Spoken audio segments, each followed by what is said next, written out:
May 14th, 1984, Kensington, London. Ozzy darling, you're the Prince of Darkness, but I'll bet anything you can't sing like a Prince of Opera. The private party of 60 musicians erupted in laughter. Everyone knew Ozzy Osbourne was famous for screaming, not singing arias. But when Ozzy opened his mouth 20 minutes later, Freddie Mercury's face transformed from amusement to shock to tears streaming down his cheeks. What happened that night revealed a secret about Ozzy's mother that nobody in the rock world knew. A secret that would change how everyone understood the man behind the madness. And 34 years later, when Brian May finally revealed what Freddie and Ozzy recorded together in secret, it explained why Freddie called that hidden song the most honest thing he ever created. The party was intimate and exclusive, celebrating the early buzz around Bob Geldof's radical idea for a massive famine relief concert that would eventually become Live Aid. Queen had just finished their Hot Space tour, and Ozzy was rebuilding his solo career with Bark at the Moon, though those who knew him well could see the grief still raw beneath the surface. His mother Lillian had died just 2 years earlier, and Ozzy had never fully recovered. The atmosphere was relaxed, the kind of rare evening where legends could let their guard down, share stories, and simply be human beings who happened to make extraordinary music. No cameras, no press, just musicians among friends. Freddie Mercury was holding court at the grand piano in the corner, as he often did at these gatherings. He'd been playing bits and pieces of various songs, showing off, entertaining, being quintessentially Freddie. Brian May and Roger Taylor were nearby, nursing drinks and laughing at Freddie's theatrical commentary about other musicians in the room. Ozzy sat in a corner booth with Sharon, characteristically quiet despite his wild reputation. He'd never been comfortable at these industry parties. Too much small talk, too many egos competing for attention. Sharon kept him grounded, her hand resting on his arm, occasionally whispering something that would make him smile. They were watching Freddie perform, appreciating the show like everyone else. Freddie launched into Bohemian Rhapsody because of course he did. The room gradually quieted as people recognized the opening notes. When he reached the operatic section, his voice soared through the complicated vocal arrangements, hitting notes that seemed impossible for a human throat to produce. It was breathtaking, even for a room full of professional musicians who'd witnessed countless performances. As the song ended, someone in the crowd shouted, "No one else in this room could sing that." There was laughter and enthusiastic agreement. Freddie stood, took a theatrical bow, and scanned the room with that mischievous glint in his eye that everyone who knew him recognized as trouble brewing. His gaze landed directly on Ozzy. Speaking of which, Freddie said loud enough for everyone to hear, walking toward Ozzy's table with wine glass still in hand. He raised it dramatically and smiled. "Ozzy, darling, you're the Prince of Darkness, but I'll bet anything you can't sing like a Prince of Opera." The room burst into laughter. Ozzy looked up, caught off guard by suddenly becoming the center of attention. "Come on, Freddie," someone called out. "That's not fair. Different styles entirely." "Exactly my point," Freddie continued, clearly enjoying himself. "Our dear Ozzy does wonderful screaming. Truly, I'm a fan. But proper singing? Opera? I don't think the Prince of Darkness has ever hit a proper operatic note in his life."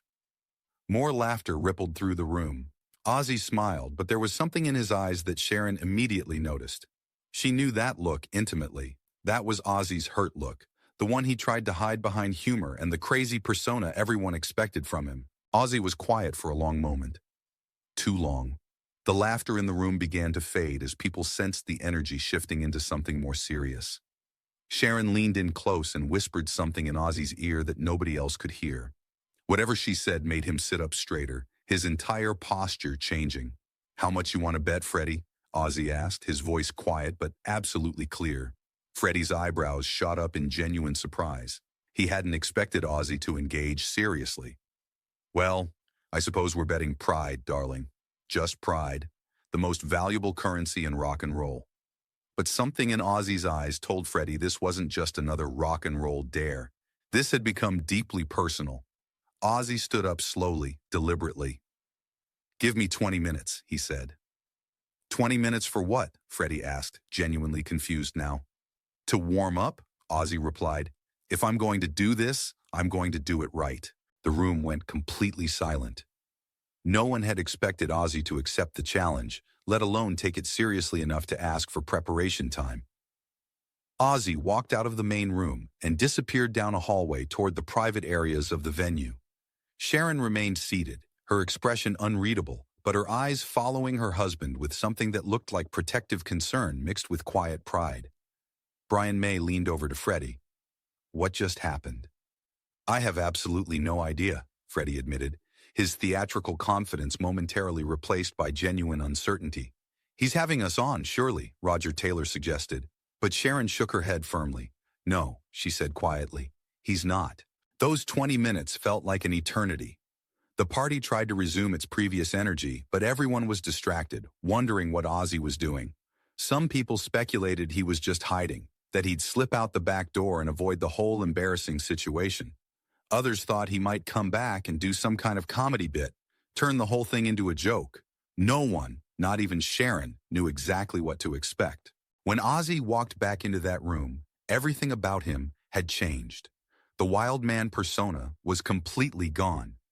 In its place stood someone vulnerable, exposed, almost fragile. The transformation was so complete, it was unsettling. He walked straight to the piano where Freddie still stood, and his face showed an emotional openness that nobody in that room had ever witnessed from the Prince of Darkness. "Play the opera section from Bohemian Rhapsody," Ozzy said quietly, his voice steady but filled with something heavy. Freddie stared at him, searching his face for any sign of a joke. "You're serious, dead serious."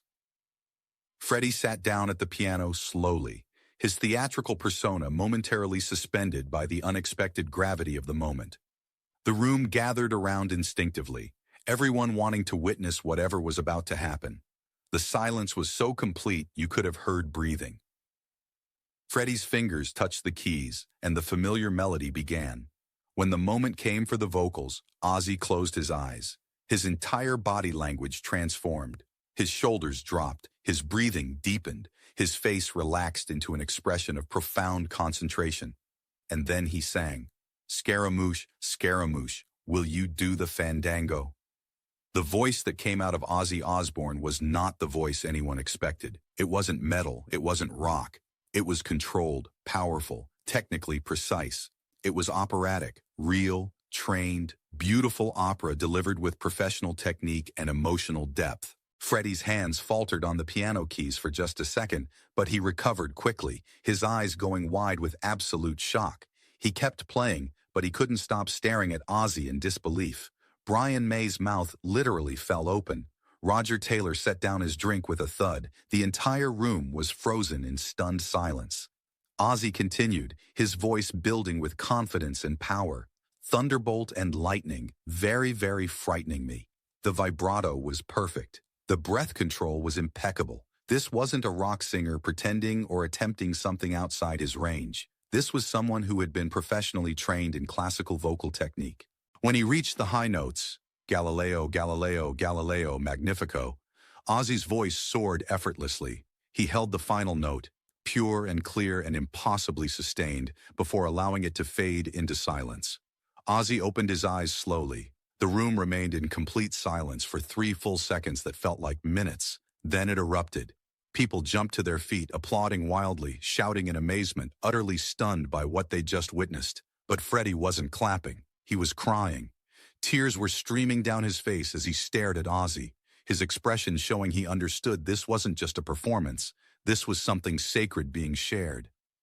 "Ozzy," Freddie said, his voice shaking with emotion. "How? Where did you learn that? Did you?" Ozzy sat down heavily on the piano bench next to Freddie, suddenly looking exhausted and emotionally drained, as if singing those notes had cost him something far deeper than breath and technique. Sharon came over immediately and put her hand on his shoulder in silent support. "My mom," Ozzy said quietly, his voice barely audible. The room leaned in collectively to hear him. "My mom loved opera." The story that Ozzy told that night would explain everything. Lillian Osbourne had worked in a factory in Birmingham her entire adult life. She assembled car parts on a production line, standing for 10 brutal hours a day, 6 days a week, for wages that barely kept the family fed. They lived in a tiny house in Aston, one of Birmingham's poorest neighborhoods, with 6 children crammed into 3 small bedrooms. Money was always desperately tight, but Lillian had a secret love that sustained her through the grinding poverty and exhausting work: opera. She would listen to BBC radio broadcasts whenever she could, usually late at night after everyone had gone to bed and the house was finally quiet. She'd close her eyes and let Maria Callas or Pavarotti transport her away from the factory floor, away from the bills she couldn't pay, away from the endless struggle. She dreamed of seeing an opera performed live just once in her life, but tickets were impossibly expensive for a factory worker's budget. That dream would remain forever, just a dream. Young John Osbourne knew about his mother's passion. When he started getting into rock and roll as a teenager, forming bands and making noise that the neighbors hated, his mother supported him completely. Even when his father Jack was skeptical, even when money was desperately tight, Lillian defended her son fiercely. "He's got music in his soul, Jack," she'd tell Ozzy's father. "Just like me." But she made young John promise her something. One evening when he was 16, she sat him down. "John, I want you to promise me something. Learn to sing properly, not just scream, though that's fine too, but really sing. Learn the technique." "Mom, I'm in a rock band. We don't do that proper singing stuff. Promise me anyway. One day you might want to, and I want to know you can." He'd promised the way teenagers promise their mothers things they don't really understand. Then Black Sabbath exploded. Fame arrived along with drugs and chaos. The 1970s became a blur of touring and self-destruction. The promise faded into background noise. But in 1976, visiting home, Ozzy saw his mother looking more tired than usual. The factory work had aged her prematurely. Her hands were rough and scarred, her back permanently bent. "Mom, remember when you made me promise to learn to sing properly?" She smiled wearily. "That was years ago, John." "No, I want to keep my promise." So Ozzy did something almost nobody knew about. While Black Sabbath was between albums, he hired a private vocal coach in complete secrecy, not for rock techniques, but for opera, for classical training. For 2 years, whenever possible, he worked on classical vocal technique. His coach was amazed. "You have a real gift. If you'd started younger, you could have been a professional opera singer." But Ozzy never performed it. He'd planned to surprise his mother someday, take her to see opera, then reveal he could sing it too. But time slipped away. Black Sabbath's chaos intensified. The plan never materialized. In early 1982, Lillian was diagnosed with aggressive cancer. The prognosis was devastating. Months, maybe weeks. Ozzy, fresh off being fired from Black Sabbath and spiraling into addiction, flew home immediately. The hospital room was small and sterile, filled with mechanical beeping and antiseptic smell. Other patients could be heard through thin walls. His mother looked so small in that bed, diminished by illness. One afternoon, just the two of them, Lillian was drifting in and out of consciousness, struggling with pain. Ozzy sat holding her rough, work-scarred hand, hands that had assembled thousands of car parts, that had made countless meals with whatever little money could buy. "Mom," he whispered, leaning close, "I kept my promise. I learned to sing the way you wanted, like the opera singers you love." Her eyes opened slightly. "Did you, love?" Her voice was barely audible. "Yeah. Can I show you?" She nodded weakly.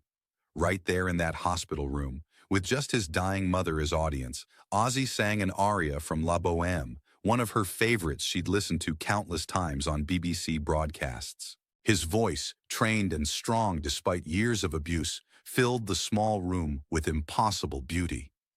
The transformation was immediate. The beeping monitors seemed to fade into background. The harsh fluorescent lights seemed to soften. The sterile walls seemed to disappear.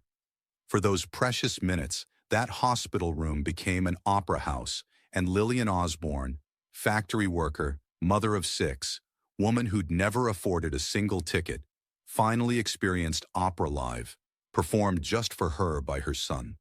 The nurses outside stopped mid-sentence, listening in astonishment. One nurse found tears streaming down her face. Other patients in nearby rooms went quiet. An elderly man dying of emphysema smiled for the first time in weeks. A woman recovering from surgery forgot her pain completely. A doctor walking down the hallway paused, confused, wondering if someone had turned on a radio. Then he realized with shock this was live singing, professional-level opera coming from the room of that rock musician everyone had been whispering about. Ozzy sang the entire aria, tears streaming down his face, his voice never wavering despite his breaking heart. He poured every ounce of love into every note. He sang about love and loss and beauty and pain, and every word felt written for this moment, for this goodbye he wasn't ready for, but had to say. When the final note faded into sacred silence, Lillian had tears streaming down her hollow cheeks. She lifted one trembling hand, scarred and deformed from decades of factory work, and touched his face with tenderness that broke him completely. "That was beautiful, John," she whispered. "You kept your promise. You learned to sing, really sing. I'm so proud of you, my boy." She took a shaky breath, using what little strength remained. "I got to hear opera after all, not in some fancy theater, better, from my son, for me alone, or my private concert." A small smile crossed her face, the first genuine smile Ozzy had seen in weeks. "I'm the luckiest woman in the world, John. You gave me something no ticket could ever buy." Those were the last coherent words she spoke. She slipped back into unconsciousness shortly after, that small smile still on her face. She died the next morning just as dawn was breaking over Birmingham, with Ozzy holding her hand and humming that aria softly, the beautiful sound still echoing in both their memories. Since that day, Ozzy told the silent London room, voice breaking, "I never sang opera in front of anyone. It was too painful. It was hers, ours alone. I couldn't share it. It felt like betraying her memory." His voice cracked completely. "But tonight, when you challenged me, Freddie, when everyone laughed, I got angry. Then I heard her voice. Show them, John. Don't hide your light just because I'm gone. I'm gone, but the beauty isn't." Freddie pulled Ozzy into a fierce embrace. Both men cried openly and nobody was ashamed. "Your mother gave you an extraordinary gift," Freddie said, voice thick with tears. "Not just the voice, the understanding that beauty and darkness can exist in the same person. We don't have to choose. We can be both." Brian approached, eyes wet. "That was extraordinary, Ozzy. I've never heard anything like it." The party transformed completely. It became a deeply human conversation about mothers, about sacrifices they make without complaint, about dreams they pass to children even when their own dreams die unfulfilled, about love that shapes us long after they're gone.